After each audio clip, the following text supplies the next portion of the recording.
Halo Sobat KP semuanya, jumpa lagi di channel Belajar Mudah dan Menyenangkan ini.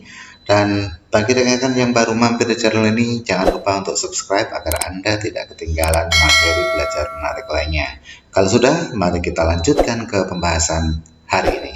Dalam video kali ini, channel Guru Peduli akan menyajikan video serial tes wawasan kebangsaan yang berisi 100 soal pilar negara.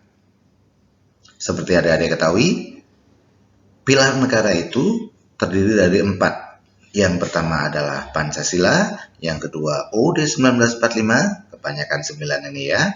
Kemudian yang ketiga Bhinneka Tunggal Ika, dan yang keempat adalah NKRI.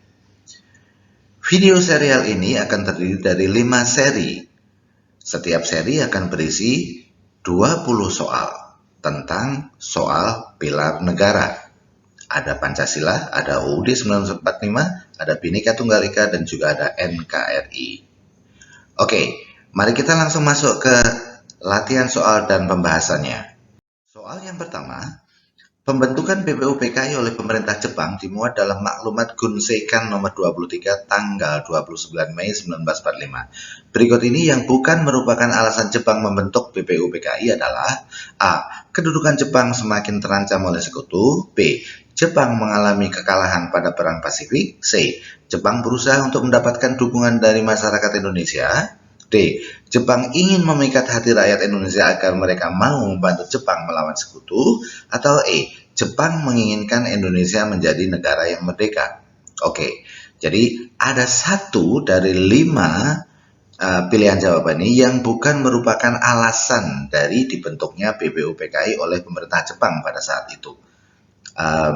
Yang dimuat dalam maklumat Gunseikan. Gunseikan itu apa? Gunseikan itu adalah panglima tertinggi di pemerintahan militer yang ada di Indonesia ya. Oke.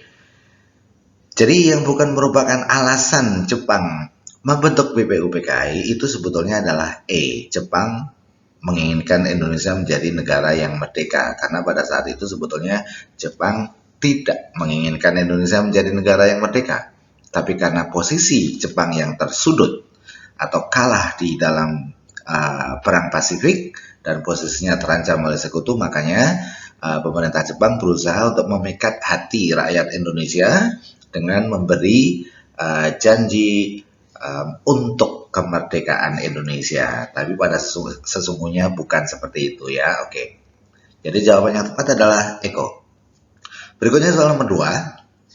BPUPKI yang dibentuk pada tanggal 29 April 1945 oleh pemerintah Jepang bertugas dan bertujuan untuk jadi tugas dan tujuan dari BPUPKI itu adalah Charlie, mempelajari dan menyelidiki hal-hal yang berhubungan dengan pembentukan negara Indonesia. Berikutnya soal nomor 3. BPUPKI melakukan sidang 2 kali, yaitu pada tanggal 29 Mei hingga 1 Juni 1945, dan sidang yang kedua itu pada tanggal 10 sampai 17 Juli 1945. Sidang BPUPKI yang pertama berlangsung pada tanggal 29 Mei hingga 1 Juni, menghasilkan beberapa hal berikut kecuali A. Usulan rumusan dasar negara. B. Penetapan Pancasila sebagai nama dasar negara. C. Menampung 3 usulan rumusan dasar negara dari M. Yamin atau Muhammad Yamin, yang kedua dari Supomo, dan yang ketiga dari Insinyur Soekarno. Atau D. Membentuk panitia 9 yang bertugas untuk menampung dan mengidentifikasi rumusan dasar negara ketika sidang BPUPKI. Dan E. Membentuk rancangan undang-undang dasar. Oke, jawaban yang tepat adalah Eko ya. Jadi yang bukan merupakan hasil sidang BPUPKI pertama itu adalah Eko, membentuk rancangan undang-undang dasar negara. Kenapa? Karena membentuk rancangan undang-undang dasar itu merupakan hasil sidang BPUPKI yang kedua. Iya, ini ya.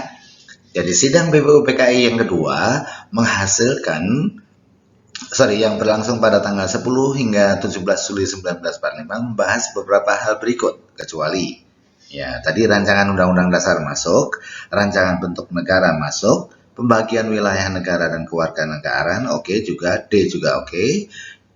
Yang bukan merupakan hasil dari sidang PBUPKI kedua adalah EKO, Pancasila sebagai nama dasar negara, karena ini sudah pada sidang pertama ya. Oke. Ya. Berikut ini adalah kita lihat anggota PBUPKI yang keberatan dengan 7 kata pada perumusan Pancasila Piagam Jakarta yang dibacakan oleh Soekarno pada tanggal 10 Juli 1945 adalah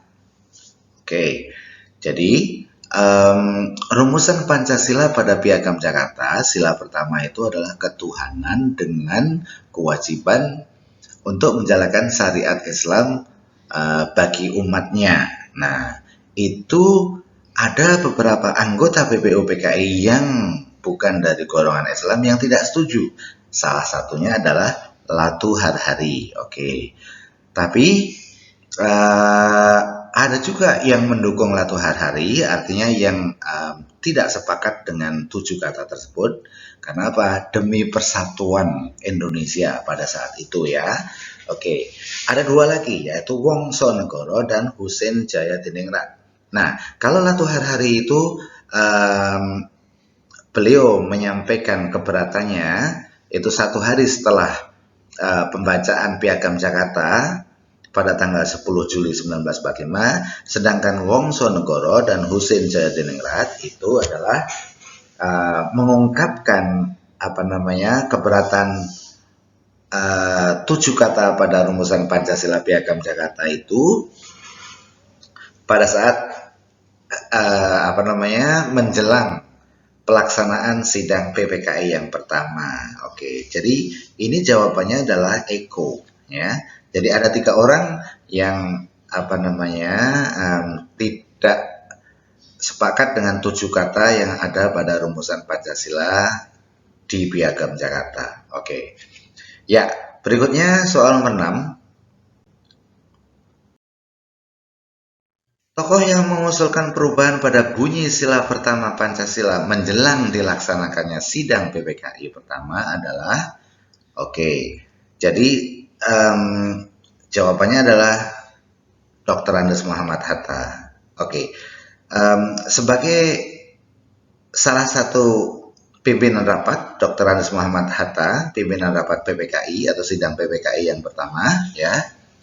Dr. Andes Muhammad Hatta atau Bung Hatta mendengar atau mendengar masukan dari utusan atau anggota PBUPKI yang berasal dari wilayah timur Indonesia yang keberatan dengan 7 kata yang berada di belakang kata ketuhanan ya di rumusan sila Piagam Jakarta. Karena Bung Hatta menginginkan agar Indonesia bagian timur juga menjadi wilayah Indonesia atau menjadi wilayah NKRI, maka Bung Hatta mengusulkan atau mengajak atau berbicara dengan utusan-utusan golongan Islam yang ada di PBUPKI ya. Bung Hatta mengundang 4 orang ini ya, yaitu tokoh-tokoh Islam ya. Yang pertama adalah Ki Bagus Hadikusumo yang pada saat itu sebagai Ketua Muhammadiyah, kemudian Wahid Hasim, kemudian Kasman Singotimejo dan Teku Muhammad Hasan yang berasal dari Aceh. Dari keempat tokoh ini mereka setuju untuk menghilangkan 7 kata yang berada di belakang kata ketuhanan, kemudian diganti dengan Yang Maha Esa, sehingga sila pertama akhirnya berbunyi ketuhanan Yang Maha Esa. Jadi usulan itu disampaikan oleh Bung Hatta kepada tokoh-tokoh Islam yang ada di PBUPKI ya. Ini semuanya tujuannya adalah untuk NKRI ya, untuk Negara Kesatuan Republik Indonesia. Berikutnya soal nomor 7. PPKI, Panitia Persiapan Kemerdekaan Indonesia, bersidang sebanyak 3 kali, yaitu pada tanggal 18, 19, dan 22 Agustus 1945. Berikut ini merupakan hasil dari sidang PPKI pertama, kecuali ya. Ini semuanya adalah hasil dari sidang PPKI pertama, kecuali apa? Kecuali E ya, membagi wilayah negara menjadi 8 provinsi. Kenapa? Karena membagi wilayah negara menjadi 8 provinsi ini adalah hasil dari sidang PPKI yang kedua. Oke, ya. Jadi hasil sidang PPKI kedua adalah membagi wilayah Indonesia menjadi 8 provinsi serta mengangkat seorang gubernur untuk setiap provinsinya. Kemudian yang kedua adalah membentuk 12 departemen dan mengangkat seseorang untuk menjadi menteri atau pimpinan di departemen, masing-masing departemen, dan membentuk KMIP daerah. Ini adalah hasil dari, ini merupakan hasil dari sidang PPKI kedua. Oke, soal berikutnya. Nomor 8. Segala usaha untuk mempertahankan kedaulatan negara, keutuhan wilayah NKRI, dan keselamatan segenap bangsa dari ancaman dan gangguan terhadap keutuhan bangsa dan negara disebut apa? Iya, pertahanan negara. Berikutnya nomor 9. Pada beberapa rezim pemerintahan terdahulu terdapat beberapa pelanggaran HAM yang dilakukan oleh sekelompok orang yang menjadi alat kekuasaan. Pelanggaran HAM merupakan penyimpangan dari Pancasila, khususnya sila keberapa? Ke-1, kedua, ketiga, keempat, atau kelima. Coba kita pahamin HAM. HAM itu apa? Hak asasi manusia. Nah, ini berhubungan dengan kemanusiaan. Ya, oke. Yang berhubungan dengan kemanusiaan itu adalah sila kedua. Jadi, pelanggaran HAM itu merupakan pelanggaran atau penyimpangan terhadap sila kedua. Oke, kemanusiaan yang adil dan beradab. Perbuatan semena-mena atau menghilangkan nyawa orang dengan semena-mena itu melanggar sila kedua. Oke, berikutnya soal nomor 10. Nasionalisme atau semangat kebangsaan merupakan cerminan dari sila Pancasila, khususnya sila ke-3, sila persatuan, cinta tanah air. Oke. Berikutnya soal nomor 11. Kekuatan sebuah ideologi tergantung pada kualitas 3 dimensi yang terkandung di dalamnya, yaitu apa? A, B, C, D, atau E? Iya, jawaban yang tepat adalah bravo. Dimensi apa? Dimensi realitas, dimensi idealisme, dan dimensi fleksibilitas. Apa maksud dari kata dimensi? Dimensi itu adalah sisi, ya, atau sudut, gitu ya. Dimensi realitas atau dari sudut pandang realitas itu artinya apa? Ya, suatu ideologi itu harus merupakan sesuatu realitas dari kenyataan atau realitas dari kehidupan bermasyarakat di negara atau bangsa tersebut. Misalnya Pancasila, ya. Pancasila itu menjadi ideologi berbangsa dan bernegara kita. Kenapa? Karena ada dimensi realitas. Artinya apa? Nilai-nilai Pancasila itu sudah diamalkan atau sudah diterapkan di dalam kehidupan sehari-hari nenek moyang kita bahkan sebelum dirumuskan Pancasila. Jadi Pancasila itu sebetulnya adalah rumusan dari kehidupan masyarakat Indonesia, ya. Oke, ya. Kemudian kedua, dimensi idealisme itu artinya dimensi cita-cita atau keinginan bersama. Kalau ideologi itu merupakan cita-cita bersama dari sebuah bangsa, maka dia akan menjadi kuat, ya. Dan juga dimensi fleksibilitas. Fleksibilitas itu adalah kemampuan untuk beradaptasi dengan berbagai perubahan yang terjadi sesuai dengan zamannya, gitu ya. Oke. Ya, berikutnya nomor 12. 4 pilar kehidupan berbangsa dan bernegara Indonesia adalah Pancasila, UUD 1945, Bhinneka Tunggal Ika, dan Negara Kesatuan Republik Indonesia.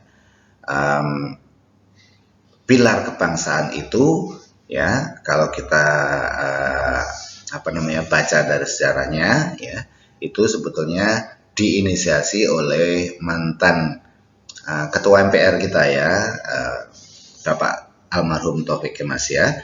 Oke. Dan di atas 4 pilar berbangsa dan bernegara tersebut terdapat satu pilar utama, yaitu proklamasi kemerdekaan. Jadi dengan adanya proklamasi kemerdekaan itu berdirilah negara Indonesia. Setelah Indonesia berdiri, ya, kemudian perlu ditopang dengan 4 pilar, ya, oke, atau 4 penyangga. Penyangga berdirinya negara itu adalah Pancasila atau UUD 1945, dan UUD 1945, kemudian Bhinneka Tunggal Ika dan Negara Kesatuan Republik Indonesia. Almarhum Bapak Taufik Kemas melihat adanya penurunan implementasi nilai-nilai Pancasila, ya, nilai-nilai UUD 1945 dan nilai kebinekaan dan juga nilai persatuan dan kesatuan itu di masyarakat. Makanya beliau berusaha untuk istilahnya, ya, menghindari tercerai-berainya Indonesia seperti misalnya Uni Soviet dan Yugoslavia, ya, oke. Makanya beliau berpendapat bahwasanya pilar negara atau 4 pilar kehidupan berbangsa dan bernegara Indonesia perlu disosialisasikan kembali sehingga warga negara Indonesia kembali menerapkan nilai-nilai Pancasila, kemudian nilai-nilai UUD 1945 dan juga nilai-nilai Bhinneka Tunggal Ika serta nilai-nilai Negara Kesatuan Republik Indonesia. Oke, berikutnya soal nomor 13. Pengelolaan sistem pertahanan negara merupakan wewenang dan tanggung jawab dari siapa? Iya. Pengelolaan sistem pertahanan negara itu merupakan wewenang dan tanggung jawab dari presiden, ya. Jadi penanggung jawab utamanya adalah presiden. Kalau kita lihat ini, ya, terkait dengan tugas TNI sebagaimana termaktub dalam pasal 10 ayat 3 Undang-Undang Nomor 3 Tahun 2002 tentang Pertahanan Negara yang disebutkan sebagai berikut. Tentara Nasional Indonesia bertugas melaksanakan kebijakan pertahanan negara untuk mempertahankan kedaulatan negara dan keutuhan wilayah, melindungi kehormatan dan keselamatan bangsa, menjalankan operasi militer selain perang, ikut serta secara aktif dalam tugas pemeliharaan perdamaian regional maupun internasional. Nah, oke. Di sini disebutkan bahwasanya yang melaksanakan kebijakan pertahanan negara itu adalah TNI, ya. Sementara yang melaksanakan, ya. Sementara pengelola dan penanggung jawab utamanya adalah presiden. Hal ini sesuai dengan pasal 10 UUD 1945 yang menyatakan presiden memegang kekuasaan yang tertinggi atas TNI, ya, Angkatan Darat, Angkatan Laut, dan Angkatan Udara. Ya, ini artinya mengambil intisari dari dua undang-undang ini, ya. Yang pertama dari pasal 10 UUD 1945, yang kedua dari pasal 10 ayat 3 Undang-Undang Nomor 3 Tahun 2002 tentang Pertahanan Negara. Oke. Berikutnya, ini masih terkait soalnya nomor 14, ya. Seperti tadi, pengelolaan sistem pertahanan negara merupakan wewenang dan tanggung jawab presiden. Hal ini tercantum dalam UUD 1945 pasal 10 tadi, ya, sebagai Panglima tertinggi Angkatan Bersenjata Republik Indonesia. Oke, berikutnya soal nomor 15. Yang bukan termasuk nilai-nilai yang terkandung dalam sila keempat Pancasila adalah A. Mengutamakan kepentingan bersama daripada kepentingan individu. Menurut adik-adik, apakah ini merupakan pengamalan dari nilai sila keempat? Iya, oke. B. Menggunakan akal sehat dalam memberikan usul dan mengambil keputusan? Iya, oke. C. Setiap orang punya hak dan kewajiban yang sama di dalam memberikan pendapat? Iya, oke. Kemudian D. Keputusan yang diambil dapat dipertanggungjawabkan baik kepada Tuhan maupun orang lain? Ya. A, B, C, dan D itu merupakan pengamalan sila keempat. Yang bukan adalah E. Pengambilan keputusan harus dilaksanakan melalui mekanisme voting. Ini pernyataannya ya harus dilaksanakan. Sementara menurut sila keempat ya, pengambilan keputusan hendaknya dilaksanakan dengan musyawarah mufakat.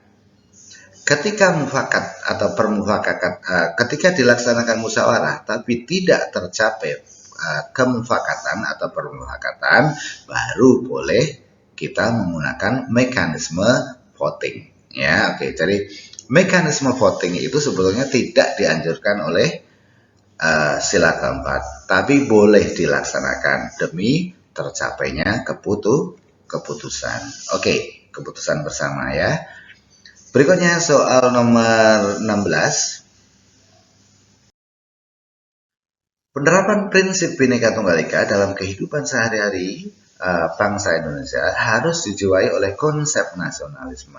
Yang dimaksud dengan konsep nasionalisme adalah konsep persatuan dan kesatuan atas nama bangsa Indonesia.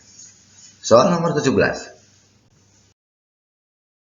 Segala usaha dalam pembangunan nasional harus dapat dimanfaatkan sebesar-besarnya untuk kesejahteraan rakyat. Hal ini merupakan satu dari 7 asas pembangunan nasional berdasarkan Pancasila, yaitu apa? Iya, kesejahteraan rakyat yang adil dan merata. Oke, berikutnya 18. Pembiayaan pendidikan dasar untuk setiap warga negara diatur dalam Undang-Undang Dasar 1945. Pasal, masih ingat? Tentang pendidikan itu adalah pasal 31 ayat 1 ya, berarti delta. Pasal 29 tentang apa? Agama. Pasal 30 tentang apa? Pertahanan nasional, oke, atau pertahanan negara ya, oke. Berikutnya nomor 19. Pembukaan UUD 1945 merupakan penyebab keberadaan pasal-pasal di dalam UUD 1945. Saya sebut pasal-pasal ya, sama juga dengan batang tubuh. Hal tersebut merupakan maksud hubungan pembukaan UUD 1945 dengan batang tubuh UUD 1945 yang bersifat apa? Oke, sebelum jawab kita lihat ini ya, ada hubungan pembukaan UUD 1945 yang memuat Pancasila dengan batang tubuh UUD 1945 berisi bersifat kausal dan organis. Hubungan kausal mengandung pengertian pembukaan UUD 1945 merupakan penyebab keberadaan pasal-pasal pada UUD 1945. Sementara hubungan organis berarti pembukaan dan batang tubuh atau pasal-pasal di dalam UUD 1945 merupakan satu kesatuan yang tidak terpisahkan. Jadi ini jawabnya adalah Charlie. Kausal. Hubungannya bersifat kausal. Artinya apa? Pasal-pasal yang ada di dalam Undang-Undang Dasar tahun 1945 itu merupakan penjabaran ya dari pembukaan. Ya, oke. Karena di dalam pembukaan itu ada apa? Ada Pancasila. Oke.